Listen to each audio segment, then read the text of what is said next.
Hey guys, American Trucker here. Hey, hopefully you can hear this. So I finally got a load out of Springfield. Had to come over here to Carthage, which is about an hour away. And then I'm going to St. James, Minnesota. And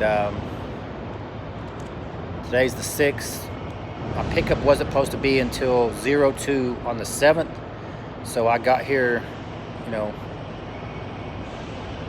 8-9 hours early, but that's why you get here early, because I got here early, had a little bit of hiccup on the person I was checking in with, trying to get me checked in. But anyways, we worked through that issue, and I said, I'm not supposed to pick up until 02 in the morning, but if you guys have room and you can get me in, I would appreciate it. And she called me back in about 30 minutes after I parked and said, come to the dock number 14.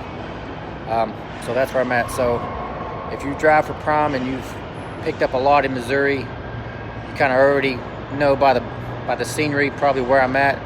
But if you don't know, there's these caves that they do underground storage in, and they store food or whatever. It needs to be at temperature control, because this maintains about a 60-degree temperature or so all year round, because it's underground.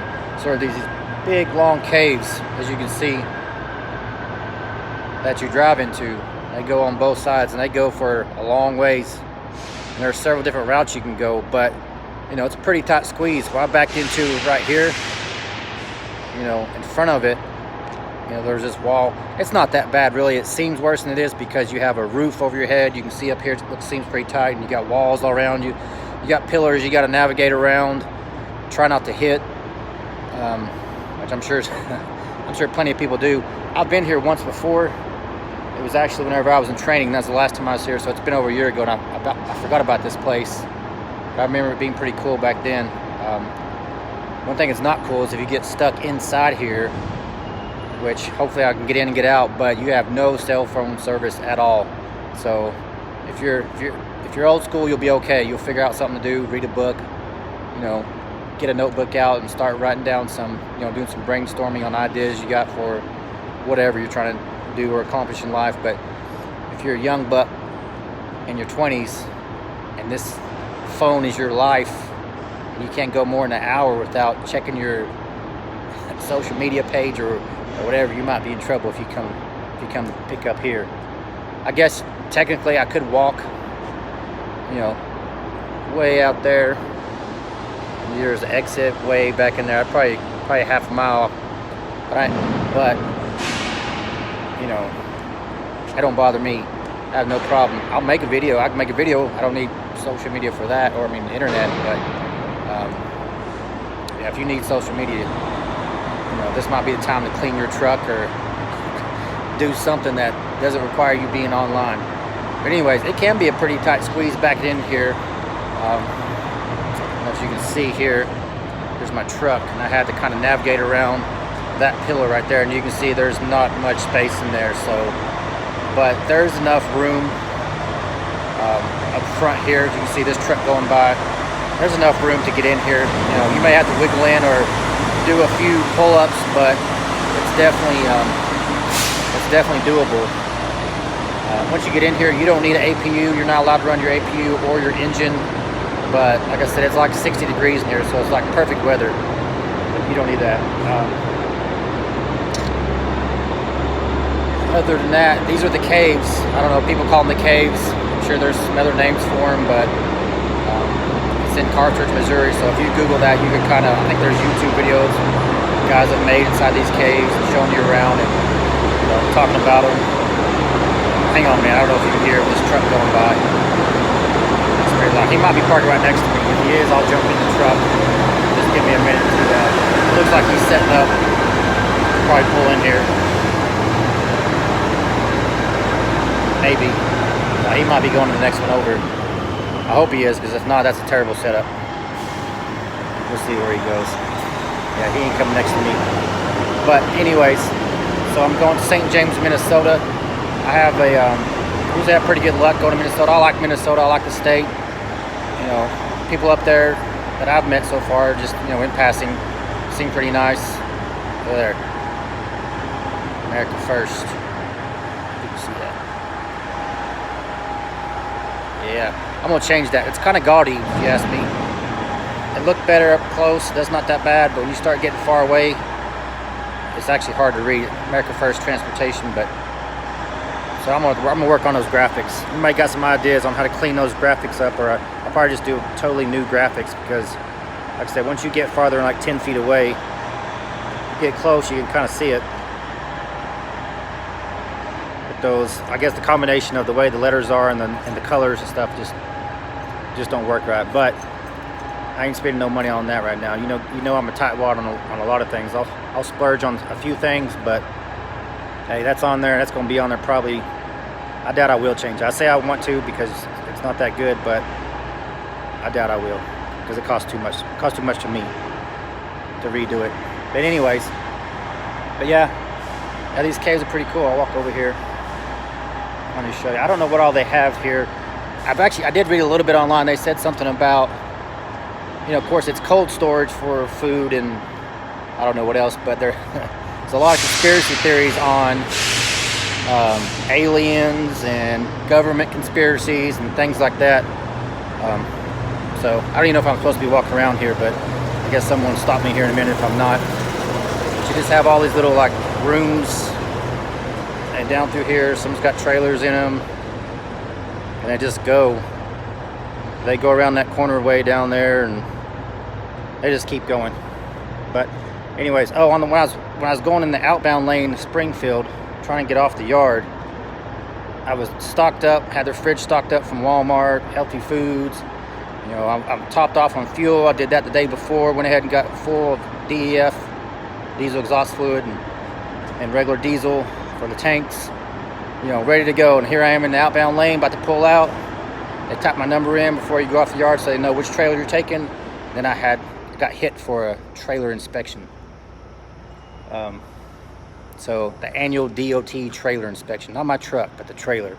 So then I had to sit there in the outbound lane for like 30 minutes before I could get on the road. But that's just part of it.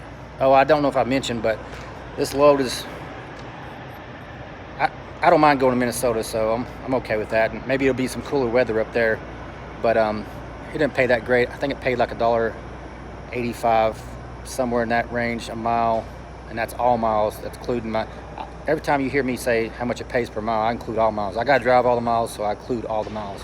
It's just I get better fuel mileage, if it's empty, so that's just a bonus. But the way I figured it up, I do it the same way every single time. That way I have the same measuring stick every single time, or how much it pays, and that just gives me a same idea every time if I do it the same way. But anyways, it's come out to about $1.85 per mile for all miles. Definitely nothing extraordinary, by no means. Definitely nothing to brag about, but it's the only thing that got me off the yard today. And like I said, luckily I got here way early, and instead of waiting till 2 in the morning to check in, I checked in as soon as I got here, and I already got the door, and she said maybe I'll be out of here within an hour or so.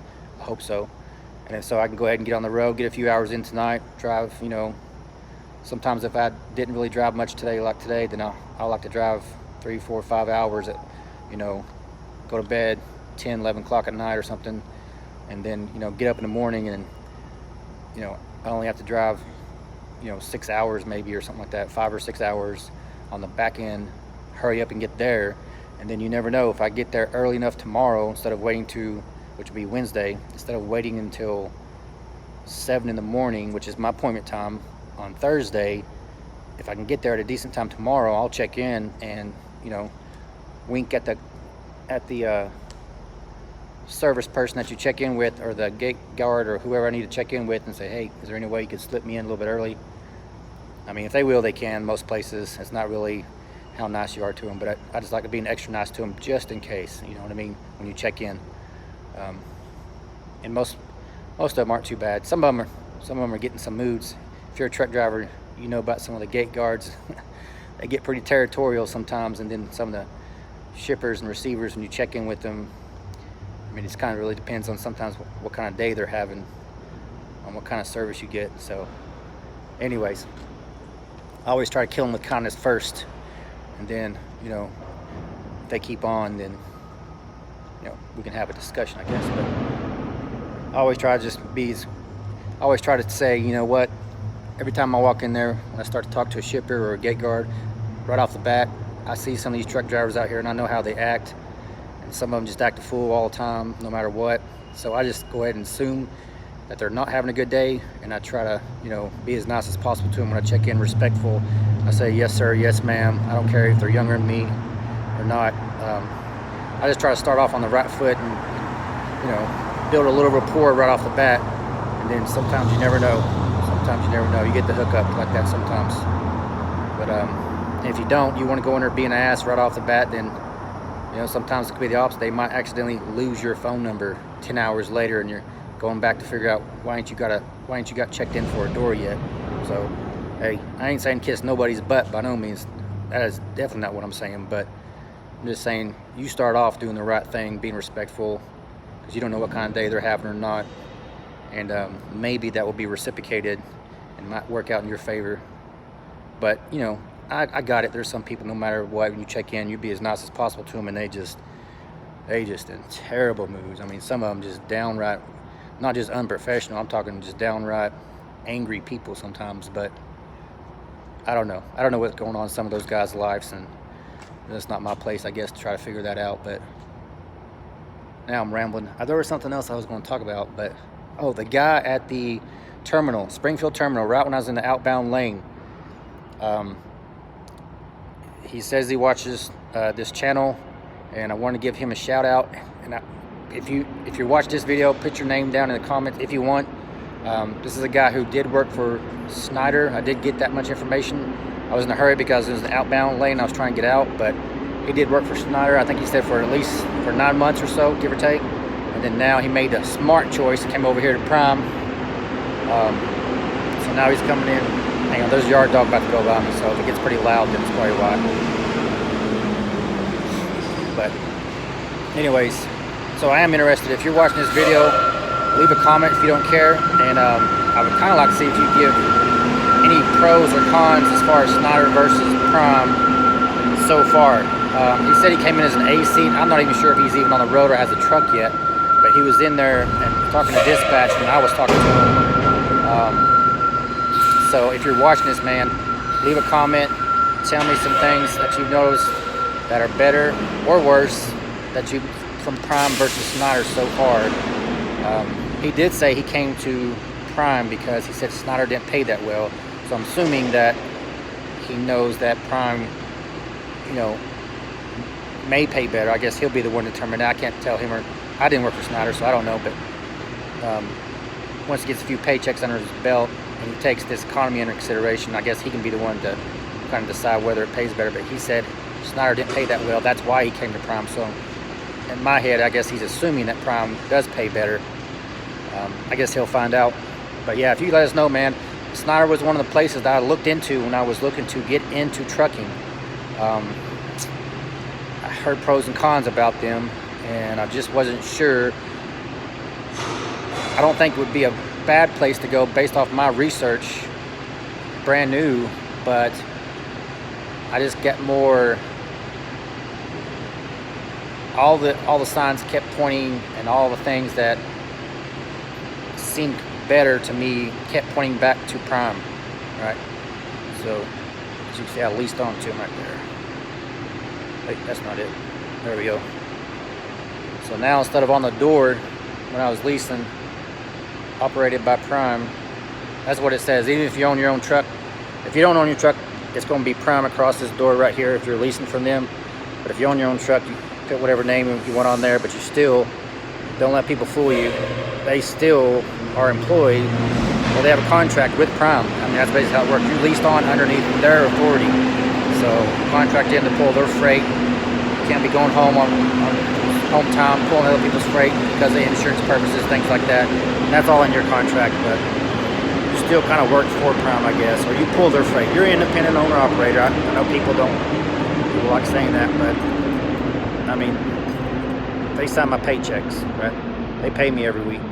So I don't care how you cut it, you know, how you want to say it. Some people just makes them feel better to say, even if people that lease, that say they're owner operator, I don't know. you lease the truck. I don't know if you own the truck, but I don't care if you own the truck or don't own the truck.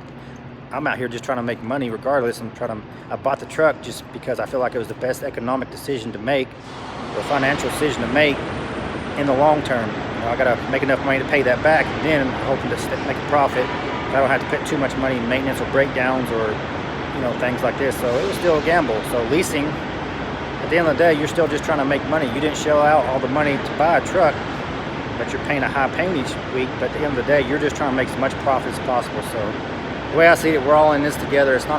I'm not competing personally against anybody else out here at Prime or at any other company. You know, I want the best possible company I can work for with the least hassle, with the best equipment, and they take excellent care of their trailers and equipment, and with minimal breakdowns as possible, and make the most money. That's the whole reason.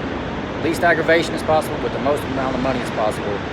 You got to find that combination that works for you, whatever company you go to. I know there's some people say they make way more, and Prime's a starter company and all this or whatever. Everybody's got their own opinions. So far, I'm still here at Prime because I want to be. I don't have to be, but I'm here because I want to be, and that's just my opinion. So, who knows? A year from now, maybe somewhere else. A year from now, I might still be here at Prime. Who knows? I guess time will tell. But right now, I'm content. I'm happy, especially in this market. Prime has really pulled through. They have a lot of. I don't know if we're supposed to talk about who they contracted or not, but I mean, I don't think it's a huge secret. But Walmart has really came through, I feel like, during this economy, during this freight market, as far as keeping steady freight. I pull a lot of Walmart freight, go to a lot of Walmart distribution centers. So thank goodness Prime had the foresight earlier on to, you know, link up with Walmart and get some contracts going with them. So that's helped out a lot. Anyways, I think that's it. I forgot my fishing pole again. I went home and I said I will not forget my fishing pole this time. And I've already had like 2 opportunities in the last week that I could have fished if I had my fishing pole. And my wife said just go to Walmart and buy one, but I have like 10 fishing poles. Somebody keeps yelling, but I have like 10 fishing poles and tackle and everything. And I just hate to buy another one just because I forgot it. I'd rather just pay the penalty of not getting to fish for the next month that I'm out here, and maybe that'll help me remember to grab it next time. But I don't want to shell out. I don't want to shell out the money for a fishing pole. You can get a cheap one. Why would I do that if I already have some at the house? I'll just find something else to do. But yeah, that's it. That's it. Go off to Minnesota. It doesn't deliver. Like I said, I'm gonna try to deliver it tomorrow, but I doubt I'll get it in before payday cutoff, which is at 1600, 4 o'clock. If you come to Prime, you need to learn military time, I guess you could say, the 24-hour clock, which is the same thing. But 1600, which is 4 p.m., that's the cutoff to get your paperwork in on Wednesday of every week here at Prime to get paid, you know, 2 days later on that Friday. So either way, even if I get out here shortly and get on the road and deliver tomorrow, I doubt I'll get the paperwork and everything done before 4 p.m. But if not, I'll just have a head start on next week. Of course, it'll just go on the following paycheck, which is no big deal. And I'll have a head start on that one. But, you know, for the last couple weeks I've been off, I haven't been making any money. As a matter of fact, I've lost $200 and some a week, but that's because that's what my fixed costs are. But, you know, if you lease, though, you're talking like $1,500 a week, you know, give or take. But that's what's going to set you back for every week you take off. So I'm blessed there. But like I said, I'm not bragging, but I'm glad it definitely helps right now owning this truck outright and not having a payment, especially when you take time off. So I took 2 weeks off and I only went like $450 in the hole. So the first $450 I'll make basically this week, break me even, and then the next bit will be fuel cost, and then whatever I spend in fuel, and then the profit starts after that. So I haven't done a payday. I've been doing weekly payday videos and haven't done one of those in the last 2 weeks because I haven't made any money. So there you go. There's your payday video. I I went broke 2 weeks in a row. No money. No work, no money. That's how it works. Where I grew up, no work, no money. You don't get rewarded. I didn't get a participation trophy because I'm an employee by Prime. You gotta work if you want the money. That's just the way it works. So anyways, alright guys, now I'm definitely rambling. Like, subscribe, leave a comment below. I don't know if you've ever been to this place or not, or this is a pretty cool place. If you've been to a place cooler than this, I think there's automatic lights as you drive through there, they cut on. But if you've been to a place cooler than this, let me know in the comments below. I mean, I don't know how many cool places you can go to picking up freight, but this is a pretty interesting place to come to if you've never been to a place like this. That's it, guys. Like, subscribe, leave a comment below, and American Trucker, I'm out.